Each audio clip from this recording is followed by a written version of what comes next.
తెలంగాణలో విద్యుత్ కొనుగోళ్లలో అక్రమాల అంశంపై మూడు ముఖ్య పార్టీల నేతల మధ్య మాటల యుద్ధం కొనసాగుతోంది. మాజీ సీఎం కేసీఆర్ వాదన వినకుండా విచారణ పూర్తి కాకముందే జస్టిస్ నరసింహారెడ్డి చేసిన వ్యాఖ్యలను తప్పుపట్టారు మాజీ మంత్రి జగదీష్ రెడ్డి. కేసీఆర్ లేఖ అప్రజాస్వామికమని బీజేఎల్పీ నేత మహేశ్వర్ రెడ్డి విమర్శించారు.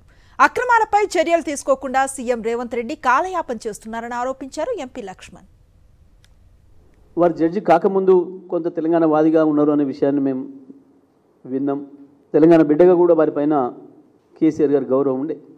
ఆ తర్వాత కాలంలో ఎందుకో వారికి అభిప్రాయాలు మారినాయి. ఈ రాష్ట్రంలో చాలామందికి అభిప్రాయాలు మారినాయి. అందులో వారికి కూడా అభిప్రాయం మారినట్టు కనబడుతూ ఉంది. వారి 11వ తారీఖు సమావేశం తర్వాత, మీడియా సమావేశం తర్వాత మాకు అది కనిపించింది స్పష్టంగా. వాస్తవానికి ఇప్పటివరకు దేశంలో ఏ కమిషన్ కూడా ఈ రకంగా విచారణ పూర్తి కాకముందే మధ్యలోనే పత్రికా విలేకరుల సమావేశం ఏర్పాటు చేసి తన అభిప్రాయాలను వ్యక్తీకరించి ముందే జడ్జిమెంట్నే చెప్పిన పద్ధతుల్లో, ప్రజల్లో తప్పుడు సంకేతాలు పోయే పద్ధతుల్లో ఇట్లా మాట్లాడిన సందర్భం లేదు.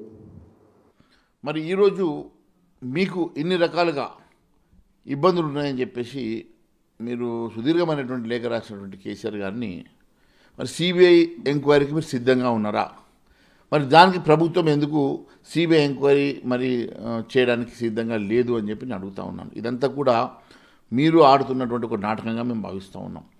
వాస్తవాలు బయటకు రావాలన్నా, అవినీతి అక్రమాలు బయటకు రావాలన్నా మీరు సిబిఐకి మరి ప్రోబ్కి ఇవ్వాల్సిందిగా మేము డిమాండ్ చేస్తూ ఉన్నాం. ఇది తెలంగాణ ప్రజల సొమ్ము, కష్టపడి మరి పన్నులు కట్టి తెలంగాణ అభివృద్ధికి దోహదపడేటువంటి వాటిని కేవలం కొంతమంది, కొన్ని కుటుంబాలే ఆ రకంగా దోపిడీ పాల్పడి తెలంగాణ సంపదను దోచుకున్నప్పుడు ఖచ్చితంగా మరి ఇవాళ మీరు ఆ యొక్క విచారణలు ఎదుర్కోవాలా. విచారణలో మీకు నమ్మకం లేకపోతే, అనుమానాలు ఉన్నట్టే కోర్టును ఆశ్రయించవచ్చు.